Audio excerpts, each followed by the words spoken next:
جہاں نفس کو حظ ملتا ہے۔ میں ایک دیہاتی ہوں، ہمارے دیہاتوں میں میلے ٹھیلے کا ماحول ہوتا ہے۔ کتوں کی لڑائی آئی تو 50,000 وہاں دے دیا، کرکٹ میچ آیا تو 1,00,000 کا انعام وہاں دے دیا۔ جہاں نفس کو حظ ملا ہم نے دولت کا منہ وہاں کھولا، اور جہاں دولت لوٹانے سے رب راضی ہوتا ہے، اس کی رحمتیں برستی ہیں، وہاں غفلت کی پٹی۔ وہ کیا کسی شاعر نے کہا تھا کہ دیکھا ہے میں نے شہر میں کوڑے کے ڈھیر پر 2 بچے لڑ رہے تھے فقط ایک بیر پر، اور گندم امیر شہر کی ہوتی رہی خراب، بیٹی مگر غریب کی فاقوں سے مر گئی۔ اور اللہ نے آپ کو دولت سے نوازا، دولت وہاں دو جہاں دولت لٹانے سے رب راضی ہوتا ہے، اس کی رحمتیں برستی ہیں۔ ہمارے گجرانوالہ دھلا چوک پہ ایک بوڑھا 3 دہاڑے آٹے کا تھیلا اٹھا کے دوڑ لگاتا ہے، نحیف تھا، 2 قدم چلا کے لوگوں نے پکڑا اور خوب زد و کوب کیا، اور بعد میں سوال کیا کہ بوڑھے یہ جرت کیوں کی؟ تو وہ بوڑھا رونے لگا۔ وہ کہتا ہے 1 ہفتہ ہو گیا مجھے اس چوک میں آ کے کھڑا ہوتا ہوں مزدوری کے لیے، اور مجھے بوڑھا سمجھ کے لوگ چھوڑ کے چلے جاتے ہیں۔ ہفتہ ہو گیا بچے بھوک سے مر رہے ہیں، آج ان کی بھوک دیکھی نہیں گئی تو چوری پہ وہ آمادہ ہوا،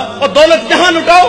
یہ نوائے وقت میں ایک خبر چھپی تھی، کمالیہ کی بیٹی وہ شادی کے قابل تھی، ایک رشتہ ملا، ادھر سے بارات آ رہی ہے، ادھر بیٹی والے تیاریوں میں، ہمسائیگی میں سے کسی نے شرارت کی کہ جس کے گھر میں آ رہے ہو وہ اپنی بیٹی کو چند جوڑوں کے سوا اور کچھ بھی نہیں دے سکتا۔ بارات وہیں سے واپس چلی گئی۔ بتاؤ اس بیٹی کے دل پہ جو کچوکے اور زخم لگے تھے اس کا مداوع کس نے کرنا تھا؟ اور اللہ نے آپ کو دولت سے نوازا ہے، غریبوں کی بیواؤں کی بیٹیاں گھروں میں بوڑھی ہو رہی ہیں، تم کتوں کی لڑائی پہ پیسے لٹا رہے ہو، تم ہجڑوں پہ دولت لٹا رہے ہو۔ اگر دولت لٹانے کا شوق ہے تو معاشرے میں پھیلے ہوئے دکھ دیکھو، یتاما مساکین پہ دولت لٹاؤ تاکہ تم خدا کی رحمتوں کے مستحق ٹھہرو۔ لیکن دولت وہاں دی جہاں نفس کو حظ ملا۔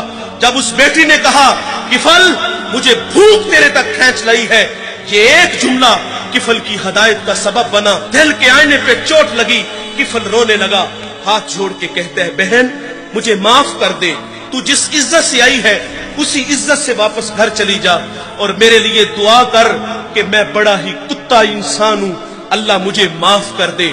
وہ بیٹی گھر چلی گئی اور ادھر تقدیر کا قلم چل گیا، اسی رات کفل کو موت آ گئی۔ صبح ہوئی تو زمانے نے کفل کی دیوار پہ یہ لکھا ہوا پڑا تھا کہ اللہ نے کفل کو معاف کر دیا ہے۔ وہ معاف کر کے راضی ہوتا ہے۔ بھائی کوئی بندہ مرنے سے پہلے آ جائے، ہاتھ جوڑ کے کہہ دے کہ یا اللہ آج کے بعد گناہ نہیں کروں گا، یہ اس کا وعدہ ہے کہ جو میری چوکھٹ پہ 2 آنسو لے آتا ہے میں اس کے گناہ کو لوح محفوظ سے مٹا دیتا ہوں۔ اس ویڈیو کو شیئر ضرور کیجئے، ہو سکتا ہے آپ کے ایک شیئر سے یہ بات کسی کے دل میں اتر جائے۔ جزاک اللہ۔